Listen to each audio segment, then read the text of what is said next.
은혜가 풍성하신 하나님, 임마누엘 찬양대의 찬양의 고백을 주님 기쁘게 흠양하시고 우리에게 예비하신 크신 은혜를 모두에게 허락하여 주옵소서.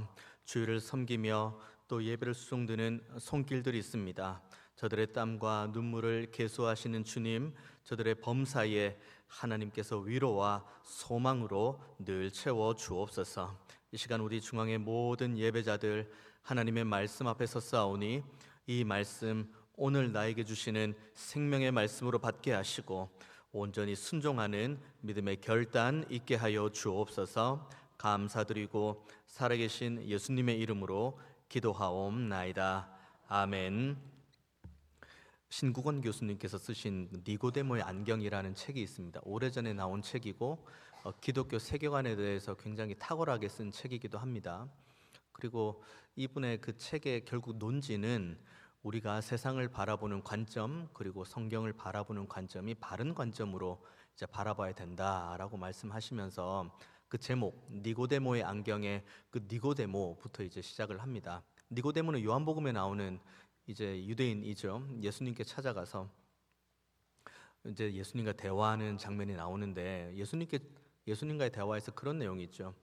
예수님께서 이 니고데모에게 주었던 말씀은 사람이 거듭나지 않으면 하나님의 나라를 볼 수가 없다입니다. 그러니까 니고데모가 주님, 그러면 어떻게 하면 거듭날 수가 있습니까? 제가 나이가 많아 늙었는데 다시 모태로 들어가고 다시 태어나야 이게 거듭나는 겁니까?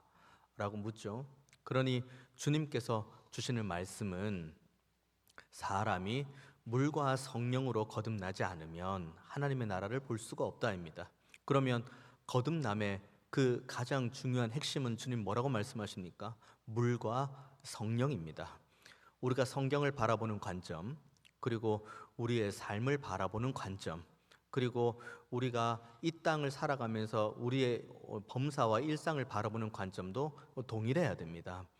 바르게 하나님의 말씀을 중심으로, 그리고 하나님께서 주신 진리를 중심으로 바라봐야 우리가 삶을 바르게 볼 수 있고 바르게 해석할 수 있고 바르게 걸어갈 수 있습니다. 함께 이 말씀 저와 여러분이 함께 묵상하면서 우리의 관점, 이 난리와 소요 가운데에도 다시 한번 명확하게 바라봐야 될 그 하나님을 온전하게 향하겠다는 믿음의 결단, 그렇게 향하기 위해서 우리의 삶에 어떠한 모습으로 하나님 앞에 영광 올려드려야 될지를 또한 결단하는 저와 여러분 모두가 다 되시기를 축원을 드리겠습니다. 오늘 본문 시작을 보십시오. 29절의 말씀 보면 이에 비유로 이르시되 무화과 나무와 모든 나무를 보라입니다. 비유로 이르시되 앞에 이에가 나오죠. 그럼 이에는 그 앞에 있는 내용을 그대로 받는 겁니다. 앞에 있는 내용, 이제 예루살렘 성전이 무너질 것, 그리고 주님의 재림시에 나타날 여러 난리와 소요, 전쟁도 있고 기근도 있고 하나님 백성이 가져야 될 그런 고난, 고통, 그런 내용들 쭉 앞에 내용들 다 열거 있습니다. 그 다음에 주님께서 주시는 말씀은 이 난리와 소요의 이에 비유로 다시 주님 말씀하시는 내용입니다. 어떤 비유입니까? 29절부터 쭉 보시면 무화과 나무와 모든 나무를 보라. 싹이 나면 너희가 보고 여름이 가까운 줄을 자연히 안다. 여기서 중요한 것은 29절에 보라는 단어, 그리고 30절에 나오는 자연히 안다는 단어입니다. 보라는 단어는 우리가 눈이 있으면 보죠. 눈이 있으면 이렇게 봅니다. 그런데 눈이 있어서 보는 그런 개념을 본다는 개념으로 말하는 게 아니라 어떠한 특정한 사물에 대해서 유심하게 바라보라는 것을 오늘 주님이 말씀하고 있는 겁니다. 그러니까 무화과 나무, 모든 나무, 유대인들 그냥 그 동네 지나가면서 그 마을 지나가면서 늘 보는 나무들이죠. 하지만 주님께서는 비유의 말씀을 주시면서 그 무화과 나무와 모든 나무를 유심히 한번 보라고 이야기합니다. 그리고 뭐라고 말씀하십니까? 싹이 나면 너희가 보고 여름이 가까운 줄을 자연히 아는 거예요. 그렇죠. 자연히 알죠. 우리를 한번 볼까요? 싹이 납니다. 계절 뭐죠? 봄입니다. 날씨가 점점 더워지죠. 그리고 울창하고 푸르릅니다. 여름이죠. 낙엽이 집니다. 가을이죠. 눈이 내립니다. 겨울이에요. 너무너무 자연스러운 거죠. 유심히 보면 모든 게 자연스러운데 그 자연스러움을 뭐랑 주님 연결하시냐면 31절의 말씀, 이와 같이 너희가 이런 일이 일어나는 것을 보거든 하나님의 나라가 가까이 온 줄로 알라입니다. 그러니까 난리와 소요가 굉장히 독특하죠. 왜냐하면 지금 예루살렘 성전이 무너질 거라는 예언의 말씀을 주셨지만 당장 눈앞에 펼쳐지는 내용이 아니거든요. 그냥 평범한 것처럼 보입니다. 그러다가 어느 순간 되면은 예루살렘 성전이 무너지겠죠. 예수님께서 예언의 말씀 주신 다음 40년 후에 일어날 일입니다. 그리고 또 하나, 뭐 난리와 소요, 뭐 전쟁, 기근, 주님 다시 오시는 거, 그건 언제일지 모릅니다만 그때가 반드시 온다는 겁니다. 그런데 그때는 우리가 신비한 관점으로 전쟁이 나니까, 기근이 많이 생기니까, 뭔가 어려움이 있으니까, 이제 주님 오시나? 그렇게 독특하고 신비스러운 방법으로 찾아가는 것이 아니라 유심히 보라는 거예요. 유심히. 그러니까 난리와 소요가 나도 난리와 소요라는 그 상황을 우리가 가지고 있는 눈을 통해 보는 것이 아니라 물과 성령으로 거듭난 성경의 관점으로, 하나님의 관점으로 보면은 모든 것이 자연스럽게 해석이 된다는 겁니다. 오늘 본문을 보십시오. 주님께서 요한복음 가운데 보혜사 성령에 대해서 말씀하실 때 그 내용 나옵니다. 길이다, 내가 곧 길이다, 진리다, 생명이다 말씀하시고 제자들이 두렵고 떨리죠. 그 말씀 들었음에도 불구하고 그때 예수님께서 제자들에게 보혜사 성령을 약속을 하십니다. 그리고 보혜사 성령을 약속하신 다음에 그 보혜사 성령에 대한 역할을 요한복음에 말씀하시는데 딱 두 가지입니다. 거기에 나와 있는, 요한복음에 나와 있는 역할은 하나, 모든 것을 가르칠 것이고, 또 하나, 모든 것을 생각나게 할 거다. 뭘 가르치고 뭘 생각나게 합니까? 난리와 소요를 가르칩니까? 하나님의 말씀을, 주님을 통해 주셨던 그 하나님 나라 복음을 다시 온전히 깨달아 알 수 있는 은혜를 주신다는 것이 이 성령의 은혜인 거죠. 그리고 이 말씀 주신 것이 너희는 근심하지 말라, 너희는 걱정하지 말라, 너희는 두려워하지 말라고 이야기합니다. 그리고 오늘 본문의 33절에 이 말씀 있죠. 천지는 없어지겠으나 내 말은 없어지지 아니하리라. 그러니까 지금 주님께서 난리와 소요에 대한 말씀을 가득 말씀하신 다음에 제자들과 그리고 이 본문의 말씀을 대하는 우리들에게 뭘 집중하라고 이야기하냐면, 난리와 소요가 있으니까 난리가 났다, 이제 전쟁이 났다, 기근이 났다, 눈에 보이는 상황들에 우리의 마음을 빼앗기는 것이 아니라 천지는 없어지지만 영원히 없어지지 않을 하나님의 말씀을 바라보라고 오늘 본문은 우리에게 명확하게 있는 겁니다. 그러니까 우리에게 필요한 것은 신비한 것, 기적적인 것, 물론 제가 그것을 부인하는 바는 아닙니다. 하나님께서는 신비한 분이시고 하나님은 능력이 있는 분이시고 하나님은 지금도 기적으로 우리와 함께 하시는 분이십니다.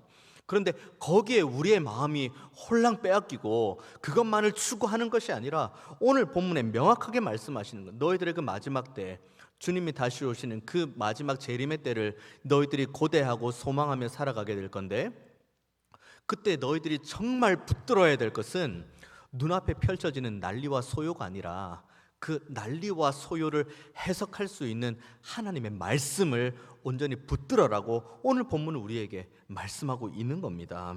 지금은 은혜 받을 때예요. 지금은 구원의 날입니다. 오늘 주님께서 우리에게 계속 말씀하시는 것은 난리와 소요를 이야기하면서, 자, 이제 난리와 소요 있을 거니까 두려워해야 돼, 걱정해야 돼, 너희들 막 떨리지, 마지막 때 막 전쟁 나고 기근 나니까 너희들 마음이 두렵고 떨리지, 그런 경고성의 말씀을 오늘 본문 주신 것이 아닙니다. 분명하게 말씀하십니다. 33절의 말씀, 천지는 없어지겠으나 내 말은 없어지지 아니하리라. 천지에 집중하지 말고 말씀에 집중하는 저와 여러분 되기를 원합니다. 세상은 왜 이렇게 악해지는가? 묵상하지 마십시오. 원래 세상은 악했고 지금도 악하고 앞으로도 악할 예정이에요. 그 세상 악한 거 뭐가 그렇게 새삼스럽게 묵상을 하고 있습니까? 우리가 정말 묵상해야 될 것은 그 악한 세상, 나중에는 다 없어질 그것을 묵상할 문제가 아니라 그 악한 세상 가운데에 우리가 하나님의 백성으로 어떻게 살아나가야 되는지에 대해 명확하게 주시는 이 진리의 말씀을 온전하게 향하는 저와 여러분 되기를 원합니다. 그러면 오늘 본문 계속 이어지죠. 그러면 우리가 어떻게 하나님 앞에 서야 되는가? 또 이제 첫 번째 33절의 말씀에 대한 이야기 나오죠. 34절부터 이 말씀 나옵니다. 너희는 스스로 조심하라. 그렇지 않으면 방탕함과 술 취함과 생활의 염려로 마음이 둔하여지고 뜻밖의 그 날이 덫과 같이 너희에게 임할 거다. 이 말씀 나옵니다. 스스로 조심하라 라고 이야기를 하니 조심해야겠다, 이 정도로 우리가 생각할 수 있는데, 좀 더 직역을 하자면 이런 내용에 가깝습니다. 너희 자신에게 주의를 기울여라고, 더 나아가면 너희 자신을 끊임없이 경계해라고 이야기합니다. 나 자신을 가장 잘 볼 수 있는 사람 누구입니까? 나예요, 나.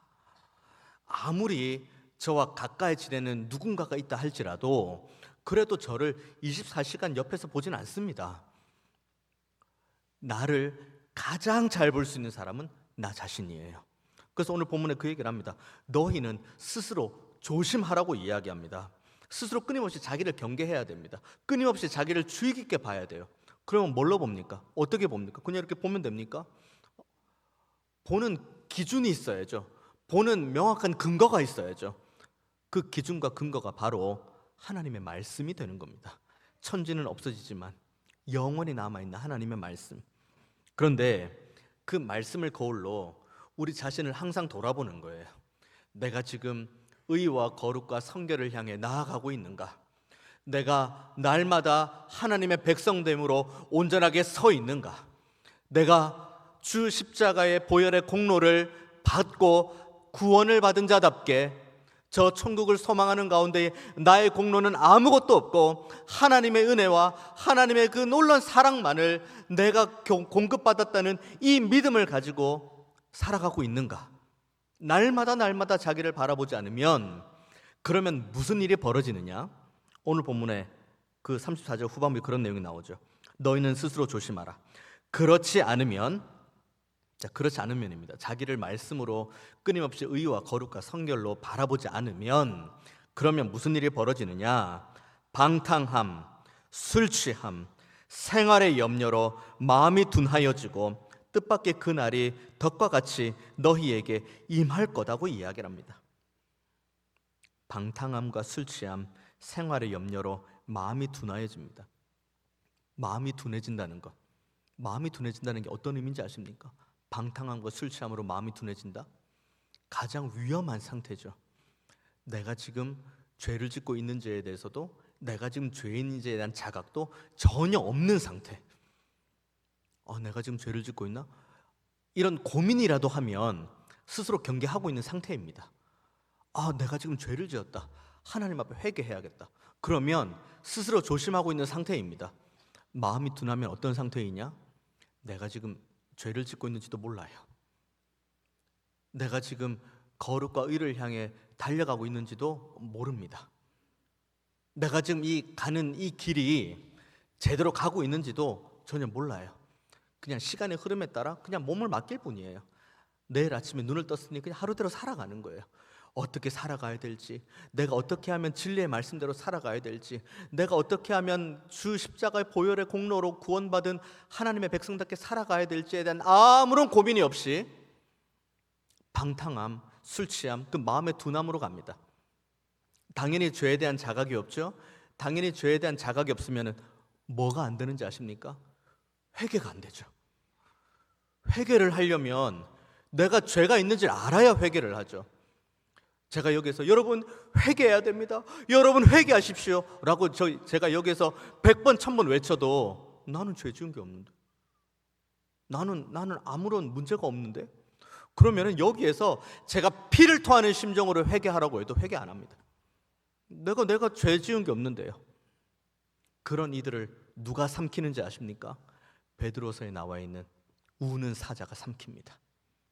지금도 경건하지 않은 자, 하나님의 말씀으로 온전히 서 있지 못한 자, 의와 거룩을 향해서 끊임없이 추구하는 그 몸부림이 없는 자, 그냥 시간의 흐름에 따라 내 인격도 모르겠고 내 삶도 모르겠고 내 말과 행동의 열매도 모르겠고 그냥 시간의 흐름에 따라 맡기는 이들, 술 취함과 방탕한 이들, 마음이 둔한 이들, 회개하지 않는 이들, 누가 좋아합니까?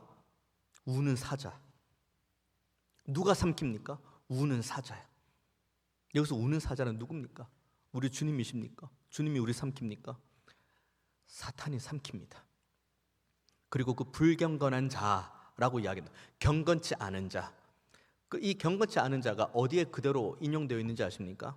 창세기에 노아가 방주 지을 때 그 세대를 가리켜 하나님께서는 경건하지 않은 세대라고 이야기를 합니다. 보십시오. 노아가 방주를 짓습니다. 하나님께서 노아에게 말씀하시죠. 이 경건하지 않은 세대 내가 물로 심판하겠다. 하지만 너는 방주를 지어라고 이야기를 합니다. 방주 몇 년 만에 짓습니까? 누구는 80년, 뭐 누구는 100년, 혹자는 110년이라고 이야기를 합니다만은 그냥 80년이라고 한번 가정해 봅시다. 80년. 자, 80년 동안 노아가 이렇게 방주를 이렇게 지어갑니다. 방주가 이만합니까? 작습니까? 노아가 방주를 몰래 짓습니까? 몰래 짓기에는 규모가 어마어마하게 크죠. 사람들이 물어볼 법도 합니다. 방주 왜 지어? 1년, 2년, 5년, 10년도 아니고 80년 동안 방주를 짓는데요. 물어볼 법도 한 것 아닙니까? 물어봤으면 노아가 대답을 했겠죠. 아, 내가 지금 방주 짓는 이유는 하나님께서 주신 말씀 그대로 말하겠죠.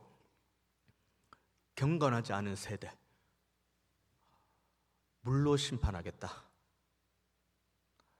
주님께서 물로 심판하실 거면 굳이 80년 노아 그걸 80년의 세월을 왜 둡니까?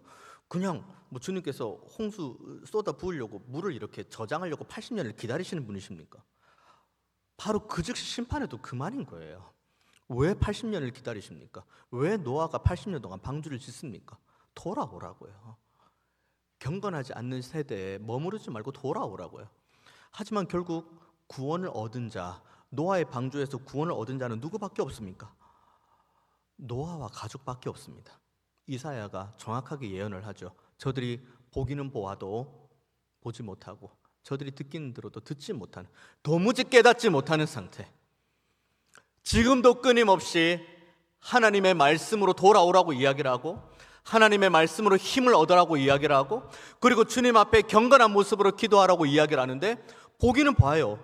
보기는 뭡니다. 그래, 그래야지. 듣기는 들어요. 그래, 그렇지. 회개해라는 말씀 듣습니다. 그래, 회개해야지. 그리고 우리의 삶에 아무런 변화가 없다면 우리는 마음이 지금 둔한 상태예요. 우리는 지금 방탕한 상태이고 우리는 지금 술 취한 상태입니다. 오늘 본문이 그 얘기를 하고 있죠. 서점에 제가 한 달에 한 번씩 가거든요. 한 달에 한 번씩 가서 이제 지금 무슨 책이 나오나 이렇게 쭉 봅니다. 보면은 너무 좋은 책들 많이 나오거든요. 뭐 그런 책들 뭐 많이 나오죠. 지금 현대 그리스도인들이 가지고 있는 위험, 뭐 어려움, 문제 뭐가 있나 아주 뭐 자세한 내용들이 있죠. 뭐 불안, 우울, 뭐 인정 욕구, 뭐 중독, 뭐 자기 중심적인 성향, 뭐 진로, 진학, 취업, 생계, 노후, 건강, 뭐 부동산, 인간관계 다 이렇게 아주 자세하게 챕터별로 잘 이렇게 나눴습니다. 그리고 거기에 대해서 그럼에도 불구하고 하나님의 백성이 집중해야 될 그 하나님의 말씀과 기도와 은혜에 대해서 굉장히 강조를 합니다. 그렇게 좋은 책이 나오죠. 그리고 하나님의 말씀 어디에나 보아도 우리는 성경을 펼쳐서 하나님의 말씀 볼 수 있습니다. 그리고 뭐 유튜브 조금만 이렇게 클릭을 해봐도 하나님의 말씀 들을 수 있습니다. 누가 보아도 하나님의 말씀은 홍수와도 같이 흘러가고 있죠. 우리의 문제 분석을 너무 잘하고 있죠. 그래서 우리의 삶이 경건하게 변화되었습니까? 그래서 우리의 삶이 경건을 추구하고는 있습니까? 우리의 삶이 경건에 대한 각성을 가지고 하나님 앞에 나아가는 모습이 있습니까? 아모스 선지자의 외침을 기억합니다.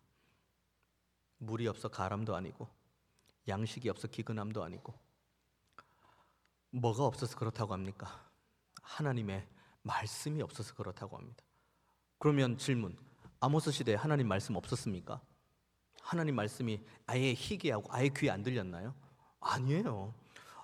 선지자 아모스만 해도 끊임없이 하나님의 말씀을 가르치고 있는데, 말씀을 전하고 있는데요. 뭐가 문제입니까? 하나님의 말씀이 없는 게 문제가 아니라 하나님의 말씀은 계속 전하고 있음에도 불구하고 듣지 않아요. 듣지 않아. 보지 않아요. 술 취함과 방탕함의 상태 그대로인 거예요.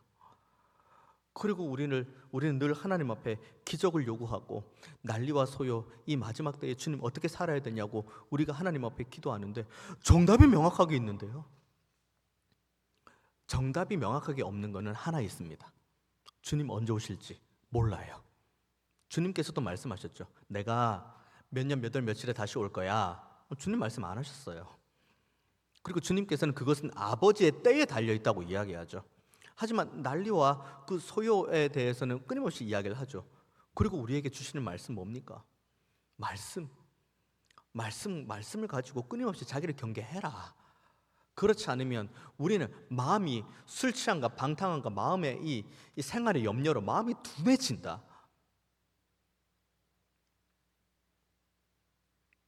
여러분 마음 어떻습니까? 둔한 마음이십니까? 하나님 앞에 연한 마음이십니까? 술 취함과 방탕함과 생활의 염려로 하나님 앞에 둔한 마음을 가지고 끊임없이 회개를 외치고 끊임없이 경건을 외치지만 귀에 들어오지 않는 모습 혹시 우리에게 있는 것 아닙니까? 돌아와야 됩니다. 천지는 없어지지만 영원히 있는 그 하나님의 말씀으로 돌아와야 됩니다. 또 하나 어디로 돌아와야 되냐면 34절에 그렇게 말씀하신 이후에 36절에 이렇게 말씀하시죠. 이러므로 너희는 장차 올 이 모든 일을 능히 피하고 인자 앞에 서도록 그다음 뭡니까? 항상 기도하며 깨어 있으라고 이야기를 합니다. 깨어 기도하래요. 우리가 중대하게 보는 거 성경 중요하죠.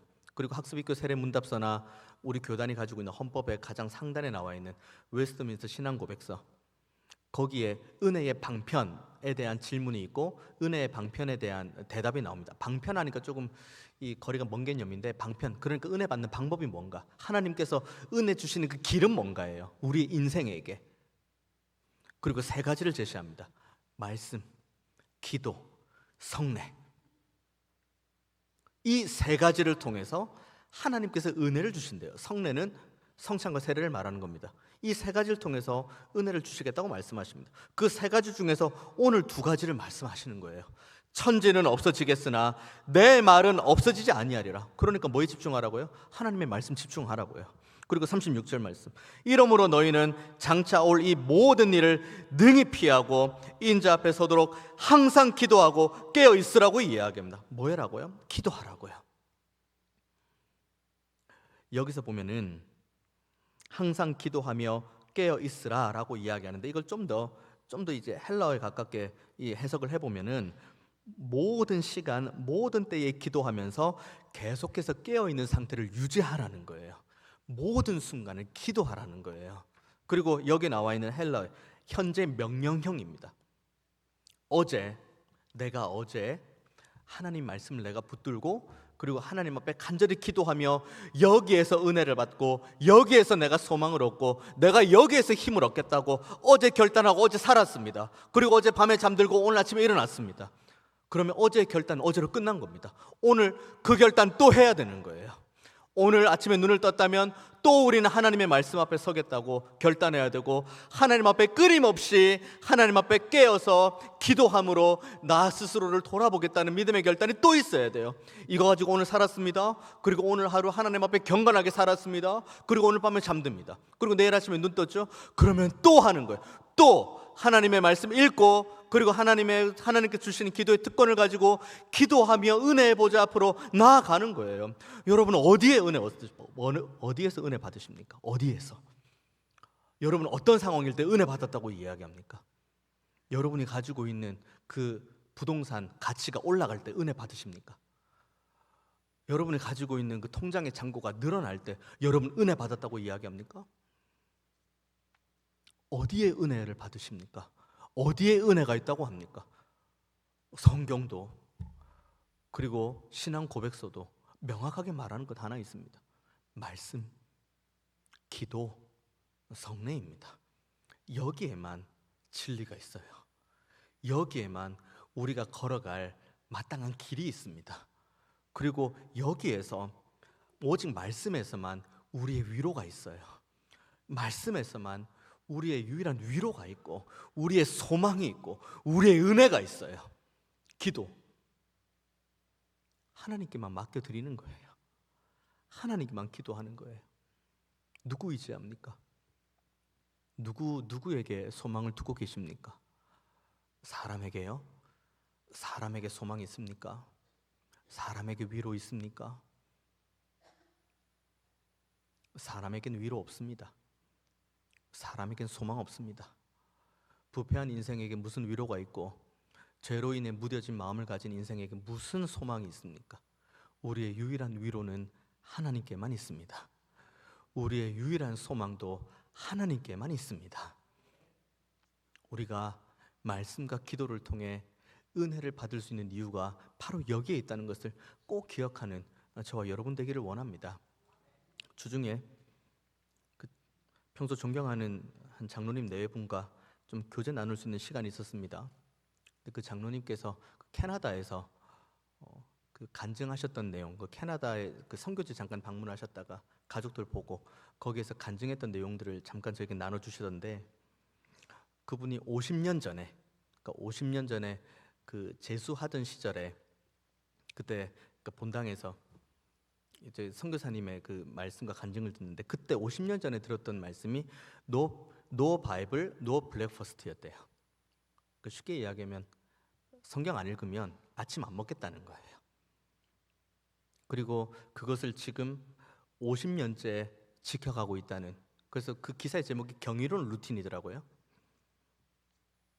그러면서 이제 그 50년 동안 쭉 그 장로님이 지켜나가시면서 너무 좋은 거예요.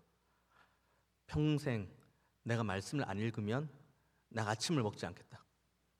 이 각오로 하나님 말씀 보고 아침마다 말씀 보고 아침마다 말씀 가까이 하고, 그리고 이제 출근하시고 이제 업무 보시고 하는 그 모든 삶 가운데 하나님께서 동행하시며 복 주시는 그 은혜를 이제 간증을 하시는 거죠. 그렇다고 대단하게 거대한 그런 걸 말하는 게 아니라 날마다 은혜 주시는 그 하나님의 그 살아계심을 이제 간증을 하시는 거죠. 그런데 이게 너무 좋은 거예요, 장로님께서. 그래서 이제 이걸 No Bible, No Breakfast를 이제 나만 들은 것이 아니라 이제 50년 전에 내가 들었는데 이걸 이제 함께 좀 나누고 싶다 해서 그 교회의 이제 청년 형제 자매들, 그리고 신혼가정 이제 형제 자매들 그렇게 만나면서 이제 본인의 No Bible, No Breakfast를 이야기를 하면서 이게 말로만 간증하면 안 되겠다 하시면서 성경을 200권을 사셨대요. 자비로 200권을 자비로 사신 다음에, 자, No Bible, No Breakfast에 함께 동참하기 원하는 사람. 근데 요즘은 좀 아침을 또 잘 안 먹잖아요. 간헐적 단식이다 뭐다 해서. 그래서 그거 말고 내가 이 노 바이블 하면은 노 뭘 할 수 있도록 이제 한번 고민해 보라는 거예요. 커피, 노 바이블 노 커피를 할지, 아니면 노 바이블 노 런치를 할지, 아니면 노 바이블 노 슬립을 할지, 잠을 자지 않을지. 그리고 이제 그거에 대한 결단을 하면 이제 그 가정이나 그 형제자매들에게 성경을 이렇게 하나씩 선물해 준다고 하시더라고요. 저와 여러분이 한번 머릿속에 한번 결단 한번 했으면 좋겠습니다. 숙제. 제가 11월 들어서 숙제 많이 내주죠. 숙제. 자, 머릿속에 숙제. 나는 노 바이블 하면 노 뭐를 할까? 브렉퍼스트? 아침? 점심? 저녁? 잠 안 자는 거? 제가 이렇게 말하면서 두려운 게 하나가 있습니다. 다음 주에 저와 여러분 봤을 때 여러분의 살이 빠졌을까 봐 걱정이 돼요. 목사님 죄송합니다. 노 바이블, 노 아침, 점심, 저녁 했는데 본의 아니게 금식을 많이 했습니다. 그 정도로 결단하며 끊을 수 있는 것, 그렇게까지 하면서도 천지는 없어지지만 영구히 가지고 있는, 영구히 없어지지 않는 하나님의 말씀을 향한 이 사모하는 믿음의 결단이 저와 여러분에게 있게 되기를 원합니다. 정말 한번 이번 한 주뿐만 아니라 주님께서 우리의 호흡을 거두어 가시는 그 순간까지 이 땅에서 사는 동안 한번 결단 한번 해보십시오. 이 예배 이후로 주님 다시 오실 때까지 내가 노 바이블을 할 때 내가 뭘 포기할 수 있는가? 그래서 그렇게 쭉 해나갈 때 날마다 말씀과 기도를 통해 은혜 주시겠다고 약속하신 그 하나님의 말씀의 신실함으로 은혜를 받아서 우리 믿음의 자녀들, 우리 믿음의 손주들, 우리의 믿음의 후배들에게 이 간증을 아름답게 전하는 은혜 있게 되기를 원합니다. 그래서 방탕함과 술 취함과 그 마음의 둔함으로 인해 하나님을 멀리 떠나는 것이 아니라 은혜의 방편, 천지는 없어지지만 영원히 함께하는 하나님의 말씀 끝까지 붙들고, 그리고 늘 하나님 앞에 기도함으로 깨어있어 하나님 앞에서 온전하게 의와 거룩과 성결의 삶을 살아가는 저와 여러분 모두가 다 되시기를 주님의 이름으로 축원드리겠습니다. 기도하겠습니다. 은혜가 풍성하신 하나님, 오늘도 우리에게 큰 은혜를 더하셔서 하나님 말씀 받게 하시고, 그리고 이 말씀 붙들고 기도하며 간구하며 나아가게 하시니 감사합니다. 주님, 깨어 있게 하여 주옵소서. 아둔한 상태에 머무르는 것이 아니라 말씀 붙들고 기도하며 의와 거룩과 성결의 삶을 날마다 깨어 있는 삶으로 살게 하여 주옵소서. 예수님의 이름으로 기도하옵나이다. 아멘.